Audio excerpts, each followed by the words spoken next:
So we've all seen the reports of increasing childhood COVID-19 infections. There was a 240% increase in pediatric cases since July. That's a lot. Dr. Jonathan Bakhtari. You can see it. I mean, it's crystal clear. I think it's going to really revolutionize things. Which is a big game changer.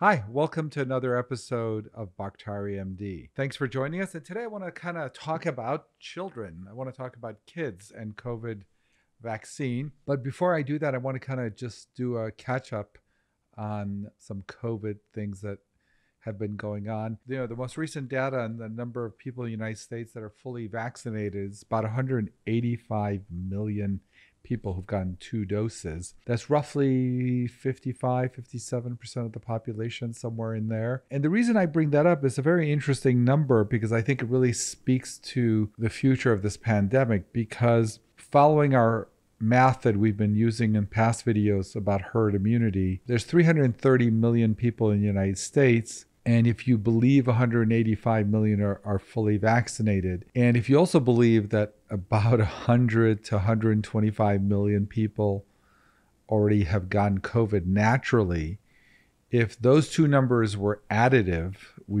everyone would have immunity. Everyone in the United States would have immunity. It's not additive, of course, in the sense that there are people that got a COVID-19 infection and then wind up getting the vaccine. So if you take 185 and add 125 million people, you'd be at 300 and something million. And then if you back out a fudge factor for the people who got both, you could make an argument that we're probably past 250 million people who have one form of immunity or another. So if we're talking about 240, 250, 260 million people with some form of immunity, and the fact that the pandemic is still going on, granted it's not like it was earlier in the year, but it's still going on, tells you that maybe herd immunity of 70-80% may not be enough to control the COVID-19 virus, especially the Delta variant, which is probably new information. I think many people thought, even I early in the pandemic thought, that if we got to 70, 80, 90%, we would see things fall under more control than it has. I don't think that's the vaccine's fault. I think that's a testimony to the Delta variant. So that may not be panning the way we thought, because by my count, we're probably at 70 to 80, if not higher, percent immunity for the whole population, and we're still seeing a lot of cases. So that's just one thing I just wanted to kind of get off my chest, because that is idea. It's not good news, it's not horrible news, but it's just something we have to digest. I think in some of our earlier videos, we talked about how the COVID-19 vaccine might eventually become part of the routine battery of vaccines that people may need to get for their job or occupation.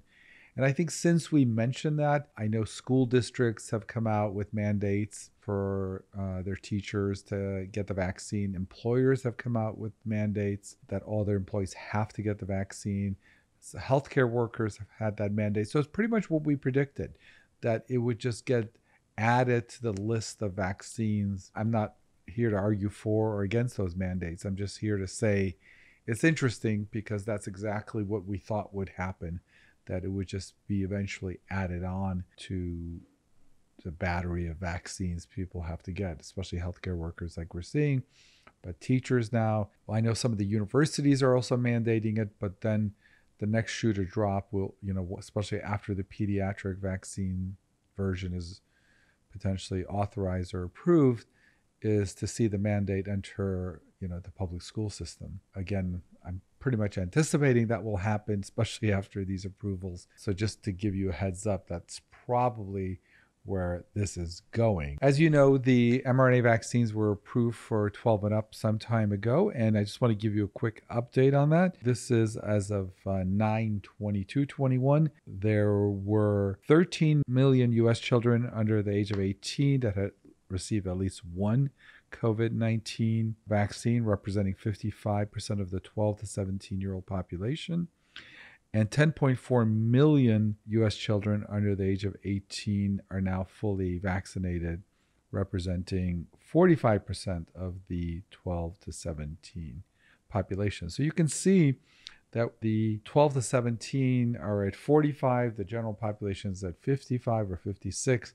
So the children are catching up to the vaccination rate for young adults and older individuals. And I think one, problem that I see in vaccinating even teenagers and now this younger population that we're going to talk about is all of these require parental consent. So I think what we're going to see is, and we have been seeing, is that the same parents who have gotten the vaccination are more inclined to approve the vaccination for their teenagers and now their young kids, and the parents who have not themselves gotten vaccinated are less likely to authorize their children to get it. So it's interesting, but the impact of having these vaccines on the younger population in many ways may follow the children. And that's a bit of a quandary because you are going to have potentially unvaccinated children around unvaccinated parents and family.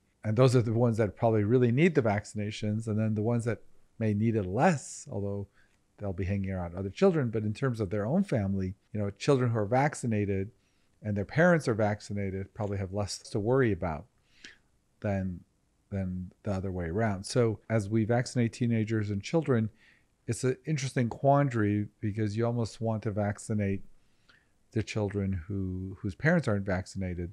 Just a side note, I really want to encourage you, if you like content like this, please like and subscribe. I think people don't understand how important that is. And also, if you have other topics you want me to really go over, I get most of my ideas for most the shows that we do from people who reach out to me, friends, family, and other people who just reach out to me, because if it's important to enough people, I'm more than happy to talk about it.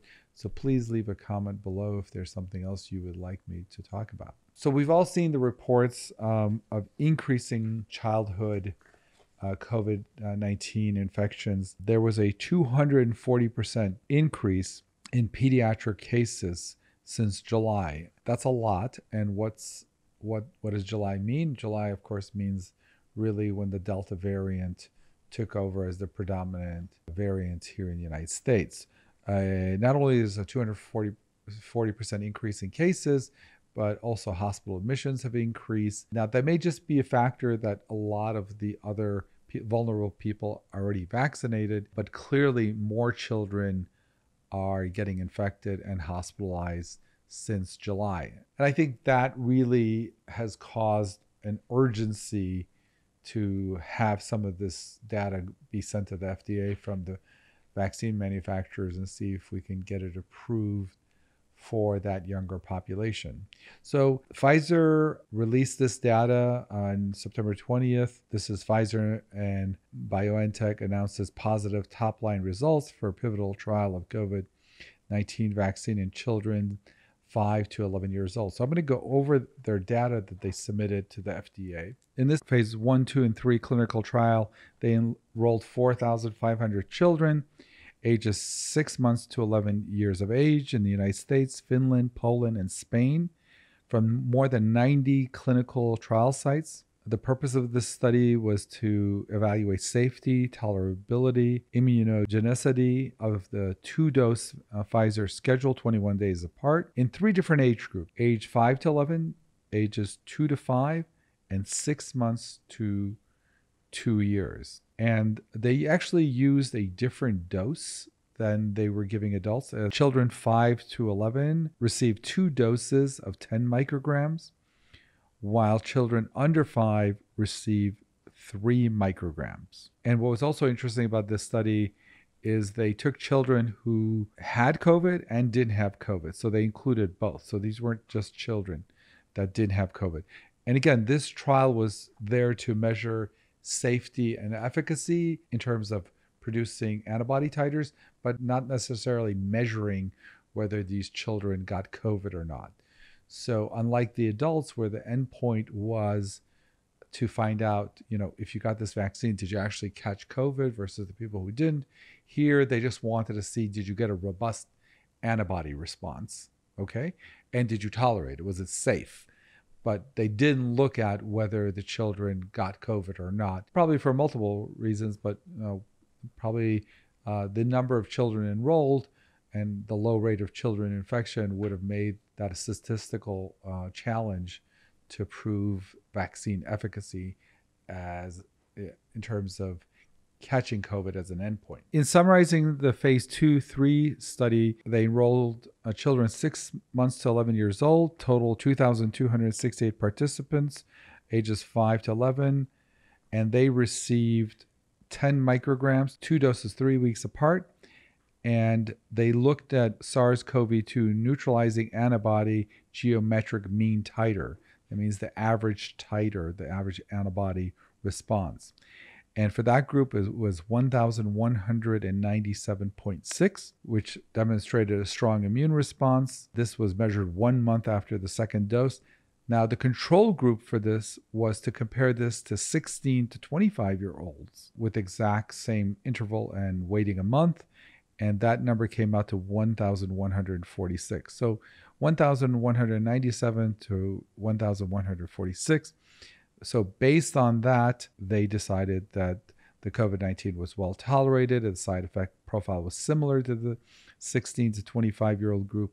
And the geometric mean titer response was essentially equivalent. What do we make of it? Obviously, it's good news that the children got a good titer response, the good antibody response. That's good news. And we can extrapolate that from the teenagers and the older adults, that getting a good titer response at a lower dose, a third of the dose, is good. Does it prove vaccine efficacy in terms of catching the disease? No, but I think we are taking a leap of faith that the physiology of 5 to 12-year-olds is not that much different than the physiology of 12 to 15-year-olds. So assuming it's not, which I think we can probably assume that, then we can assume that this will offer children in that age group relatively good vaccine efficacy in terms of catching COVID. At least that would be the hope. What are the benefits to children who would potentially get this vaccine ages, let's say 5 through 11? Well, obviously, I think that age group, while they don't get COVID-19 infections, symptomatic infections at a high rate, they are still at risk. The risk is not zero. So obviously, protecting that group is important.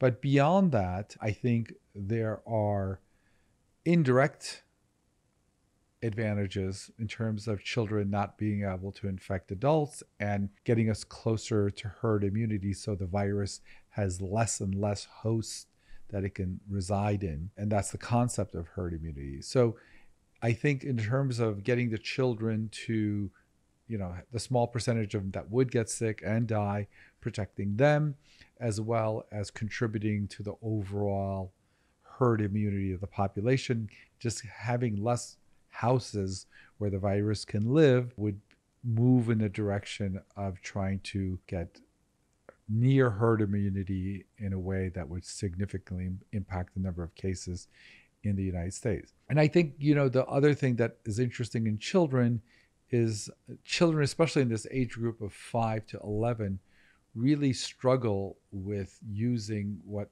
other adults can do in terms of mitigating their risk. I think children 5 to 11 are notoriously bad at complying with social distancing.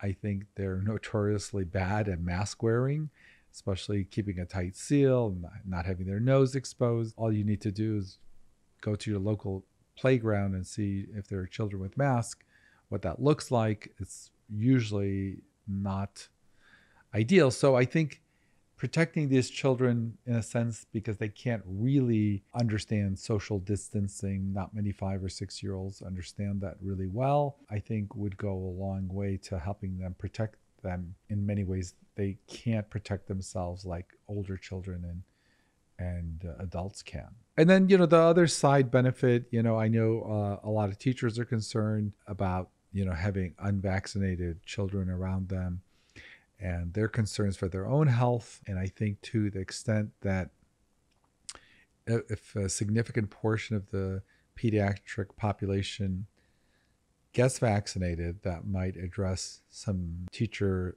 anxieties. I know teacher unions are concerned about the teacher's health, justifiably so. And so to the extent that it can help the teachers with their concerns, especially older teachers, vulnerable teachers who are worried about breakthrough cases with the Delta variant, this may significantly change some of that. I think also for parents who are concerned that their children may infect them, especially if they haven't gotten their booster and they're worried about breakthrough cases. So I think there are a lot of people anxiously waiting for the vaccine to be approved in that age group. As a side note, Pfizer mentioned probably end of Q4, we should get some of the other data and possibly approval for the below 5, 2 to 5, and then 6 months to 2 years. So that should be coming out in probably later Q4. We're always talking about the COVID-19 vaccine, but right now, we're starting October. So I just have to mention, this is now going to be the height of the flu season. So I know we're all very concerned about the COVID-19 vaccine and boosters and what have you, but just remember the flu, kills 20 to 50,000 people in the US, thereabouts. Every year we have a regular quadrivalent vaccine. We have a high dose vaccine for people at risk. It's really, really important that we not let that be forgotten. I know last year the flu was not that big, but that's because we had a lot of people hunkered down and not mingling. I think as some of those things are changing and people are socializing more, going back to work, going back to parties, or doing whatever that involves seeing other people, that the flu will be an issue. And I strongly, strongly recommend that people also get the flu vaccine. Good news, I'm from what I'm reading, maybe by next flu season, we may have a combined flu COVID-19 vaccine. That's off in the horizon. That would obviously make things easier if the COVID vaccine becomes seasonal, especially if more variants show up. We'll wait and see if that happens. So really a strong encouragement to not let the flu shot get lost while everybody's worrying about whether they should get a booster or not. Thank you for watching. Make sure you like and subscribe if you like this video. Also, if you have any questions or if there's any other topics you'd like me to cover, please leave it in the comments section below. You can also check out my website, Bakhtari MD, where you can sign up for my newsletter and get additional information about healthcare. And as always, I will see you next week on another episode of Bakhtari MD. Take care and be well.